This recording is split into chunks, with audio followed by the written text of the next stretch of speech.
Good evening, illustrious ladies of Alpha Kappa Alpha Sorority Incorporated. Thank you so much for your invitation to share the rich history of the Underground Railroad with your organization. My intent today is to share some insight into the abolitionist conductor William Lambert from an ancestor's point of view. My name is Christina Streety Napier. I am the great-granddaughter 3 times removed of Mr. William Lambert of the Underground Railroad. I am very pleased to be here today with you to share the life of this extraordinary man. If you will allow me, I will take you on a journey as I bring the story of my ancestor, Mr. William Lambert, and his historical significance and efforts of the Underground Railroad to life. Next slide, please. Today, the points I plan to cover are my personal connection to William Lambert, William Lambert, the man and his character, his importance and correlation to Detroit, his role in the Underground Railroad, and his involvement in the Men of Oppression Vigilant Organization. Next slide, please. William married Julia Willoughby. Julia was the daughter of Benjamin and Deborah Willoughby. The Willoughby family, along with the Lightfoot, French, and Blackburn families, were among the first early settlers and Black Pillar families of Detroit. They were also the founding families that established the famed Detroit Second Baptist Church in 1836. The above-mentioned Blackburn family was the family recorded in the famed Thornton-Blackburn Rebellion of 1833. The meeting to plan for their daring rescue was held in the home of Benjamin Willoughby, my great-grandparent 4 times removed, the parents of William's future wife. William and Julia had 5 living children, 2 of which my mother actually knew in her lifetime. However, according to further research, they also had a total of 8 children that appeared in early census, but not in later ones. The Lambert children all had the same drive and passion as their father, all having a measure of success themselves. Next slide, please. Crummell was a noted author and poet who was personally acquainted with Paul Laurence Dunbar, Oliver Wendell Holmes, and Henry Wadsworth. Next slide.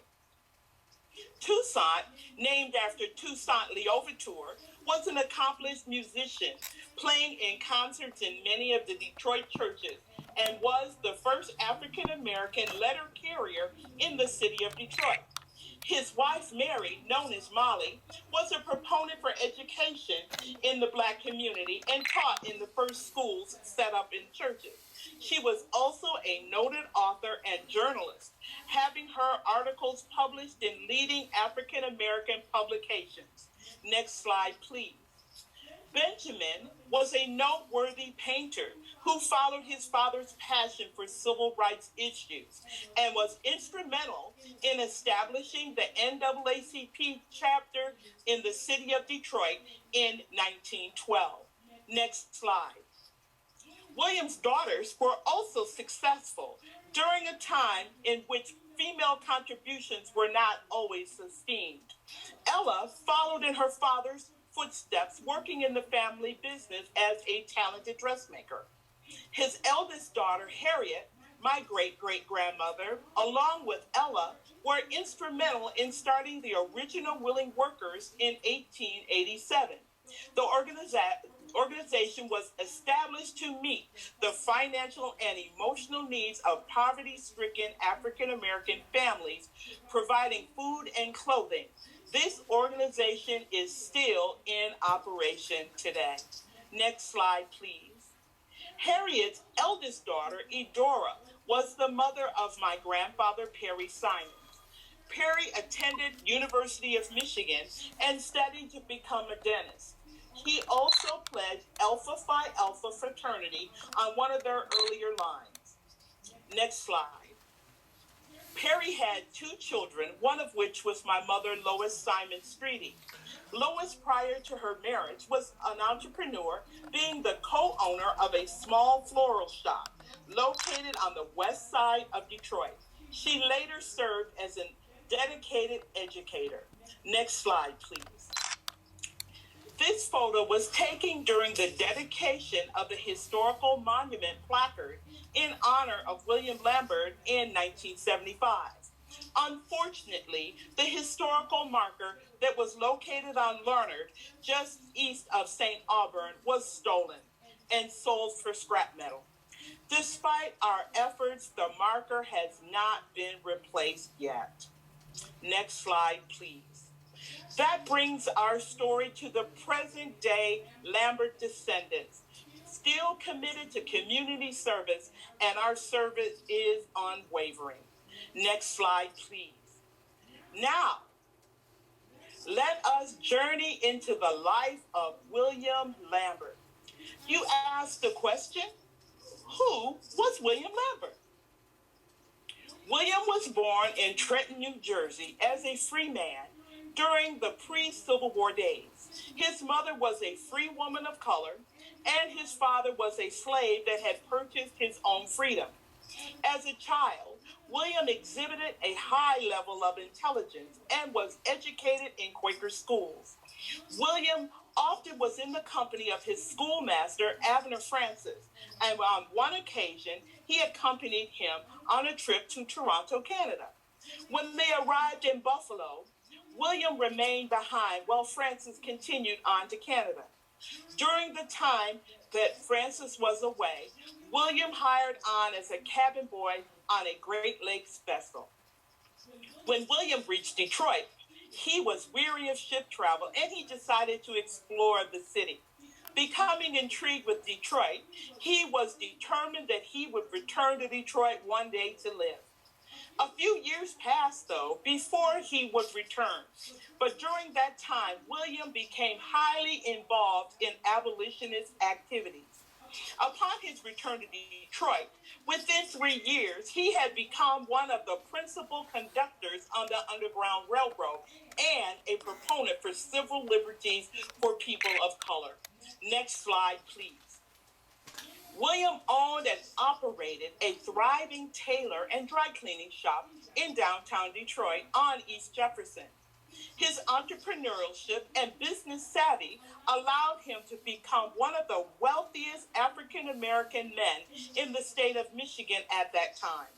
Next slide, please. William was a family man who was an active member of the historic Second Baptist Church, a safe haven and Underground Railroad station. This is a picture of the original church. Next slide, please. He served at Second Baptist for many years before becoming one of the founders that established St. Matthew's Episcopal Church, seen here. There, he was the primary backer, financial backer, helped with the construction of the church. He served there for many years as a leader in biblical and general education and served as one of its wardens until his death. Next slide, please. A proponent for education, he helped to set up classrooms in the church and later pushed to have public schools to educate Black children, knowing that education was the catalyst to overcome poverty. In 1842, William Lambert, Elder Monroe, and others who were opposed to the Black codes that were set in place in 1827, this was a law that required all Black people to register at the county clerk's office. Those who did not have their free papers were not permitted to reside in the territory of Michigan. These laws prohibited African Americans from voting, from attending schools with whites, entering and using public facilities such as hotels and restaurants, and in some cases, even forcing them to post a bond with the local government to ensure good behavior. Outraged by the policy, the group proposed a petition for African American men to obtain the right to vote. Lambert was responsible for constructing the petition and became the primary spokesperson for the group and served as the secretary for the first state convention of Black citizens of Michigan. He made a skillful argument before the Judiciary Committee in the state of Michigan legislature in support of a resolution asking that the word white citizen, as in white only, be stricken from the state constitution. The words he spoke before the assembly were powerful and filled with the strength of his conviction, taking his argument from the Declaration of Independence. Here is an excerpt from his speech, and I quote, "Therefore, we feel ourselves aggrieved that the blessings obtained by the blood and toil of our fathers are not administered as equally to us as to yourselves. We feel that suffering caused by being deprived of our political rights should call forth the sympathies of the whole human race, but more especially those of yourselves among whom we dwell and who are the authors of our calamities. You have trampled our liberties in the dust, and thus standing with the iron heel of oppression on our heads, you bid us to rise to a level with yourselves. And because we do not rise, you point the finger of scorn and contempt at us and say that we are an inferior race by nature." End quote. These fearless words, 100 years before the civil rights movement of the 1960s, rang out as a loud protest against the injustices in the world.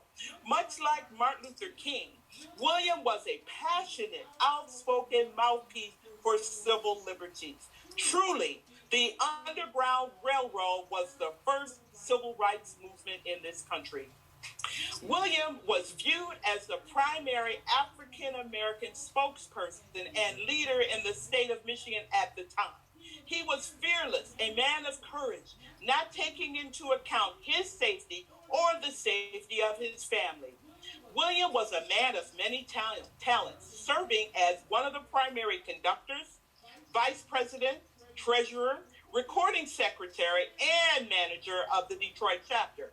He also kept accurate records of the organization, as well as for their planning meetings. William was a close and personal friend of John Brown and Frederick Douglass. Douglass was in attendance at many of the planning meetings held in Detroit. William was often in the company of well-known abolitionists such as Sojourner Truth, Levi Coffin, Henry Helen Garnet, William Lloyd Garrison, Bishop Holly of Haiti, Wendell Phillips, and Lucretia Mott, just to name a few. William himself was reported to be instrumental in leading several hundred runaways slaves to freedom by crossing them into Canada between 1829 and 1862. In an interview with the Detroit Tribune in 1877, William detailed events starting in 1829. In the interview, William stated that they traveled at night on peddlers' wagons. They had as many as 60 wagons with false bottoms that could hide up to 3 men. William kept the books with names of fugitive slaves, with dates and where they had arrived from, and shared with reporters how once the runaways were received, they would take them to a safe house, bringing them after dark, one at a time. The boats for transport were hidden under the docks, and after the slaves were clothed and fed, they would transport them before daybreak across the river to Canada. Finney's Barn in Detroit was often a place that the escapees hid, while across the street at Finney's Hotel, many of the bounty hunters were lodged, not knowing that the slaves that they sought were often right across the street. Lambert recalled that girls would often be dressed as boys, and vice versa. In an interview, William stated, and I quote, "It would be a picture if you could only have seen it. never to be forgotten. If you could have witnessed many of the scenes of families reuniting and free men reaching Canada for any labor or cost or danger, that was our ample reward, end quote. He recalled all the events, painted a very descriptive outline of the perils that runaways and conductors face on a continual basis. There were times when William had to intervene when slaves revealed their locations. One such case even involved the courts and caused a daring rescue and immediate flight to Canada. Next slide, please. William was a delegate at Chatham, Ontario Convention, and was present during the planning meeting on the raid for Harper's Ferry, and was a substantial financial backer for the raid. A member of John Brown's inner circle made mention of his meeting in his diary. He stated that he was introduced to the order in Ohio, and that African American Mysteries in Detroit, an organization Lambert was instrumental in founding, had paid for his travel expenses. The Men of Oppression can also be viewed as the forerunner of the NAACP, as it came to the defense of many who had legal battles. Next slide, please. The Men of Oppression could also be seen as the foundation of Black Greek fraternal organizations. Next slide, please. During an interview, Lambert went on to elaborate on the African American Mysteries organization. He pulled a copy of Walker's Appeal to Freedom from his desk, and he presented letters addressed to him from John Brown, William Lloyd Garrison, Wendell Phillips, and Lucretia Mott. The book also explained handwritten records of the rituals, the degrees, the test words, the grips, emblems, and the lessons. Lambert, who served as the president of the Men of Oppression organization, was referred to by John Brown as the League of Freedom, an organization that was reported to have numerous members across the United States and Canada. The organization was established to be attentive over the civil liberties of African Americans and to aid in the cause to abolish slavery by any means necessary. The overt objective of the committee was to lay a foundation to obtain liberty and the right for all men to enjoy equal protection under the law. They were instrumental in setting up and supporting schools taught by people of color, and they were open to students free of charge, as well as being responsible for the creation of debate clubs, reading rooms, and assisted in the creation of female organizations that helped to promote education, morality, and instruction for the next generation. However, this organization also had an underlying covert objective, as it was used to select and train conductors for the Underground Railroad. Much like a fraternal order, members used a variety of handshakes and code words to preserve the secrecy of the members. The fugitives were also taught the code for their protection. But what was most impressive about the Men of Oppression was that they funded and trained undercover operatives in preparation for the upcoming Civil War. They secured financial backers. They enlisted and trained men who were still in captivity to spy on the Confederacy. And this proved to be a very decisive move that assisted in the outcome of the Union Army's victory. Next slide, please. Before I close, I want to share 2 additional slides of copies of actual letters in the possession of the Historical Society and Detroit Library that included manumission freedom papers written by Lambert. Next slide, please. And here is a resolution of condolence identifying William Lambert as the organizational president. Final slide, please. William Lambert's contribution to the Underground Railroad and his covert activities surrounding the Civil War have made this remarkable man a legend in his own time. A legend whose legacy is in the forefront of Michigan history, but not given the prominence in the national arena. Therefore, it is my personal conviction to spread the William Lambert story and Detroit's considerable contribution to the Underground Railroad and the strategic role of the men of oppression that played an integral part for the intel for the Union Army. William was an ordinary man who accomplished the extraordinary. I submit to us, for all of us to remain vigilant and not allow the strides made by our fathers to fall by the wayside. History is being made every single day. Our stories are yet being written for future generations.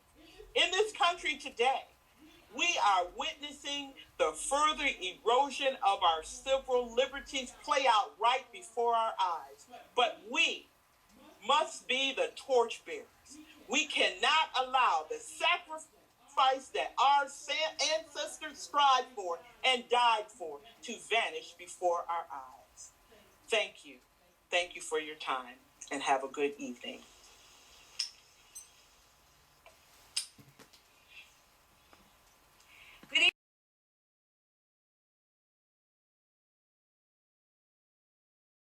I'll take that one. This is Christina Streety Napier. My suggestion, there's always a family griot, or there should be one in each family.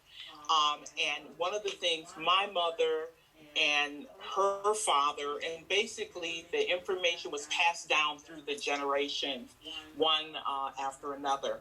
I think it's very important that we teach our children, that we teach our young people. I'm currently completing a book on the story of William Lambert for children. Because I want my grandchildren, in fact, I have a great-grandchild at this point, and I wanted to make sure that they have a firm understanding of who they are and where they came from.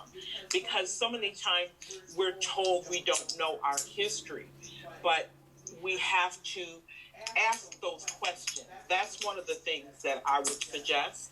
If you have a grandmother, a great-grandmother, your mother, ask questions. One of the things I used to do, I would ask my mother questions and record them, so that I would keep them in my memory. That would be one way to keep the information flow going. Because if somebody in the family does not take the time to ask those questions, you won't have the answers. Because a lot of times in Black families, sometimes they tend to be guarded and they don't always want to share information. But, sometimes you just have to press for questions. Just press. I would like to add on to that, Carolyn Carter. I'm a professional genealogist, and in teaching people how to tell their story and capture their story, it's important that you start with you. Maybe not, and children can get involved in genealogy as well. Our ancestors passed down the pain. They did not always want to tell the stories or share the stories. So it's important that you take those stories that you know and start with from the known to the unknown. And that's where you start. So it's important because some of us are connected to the Underground Railroad.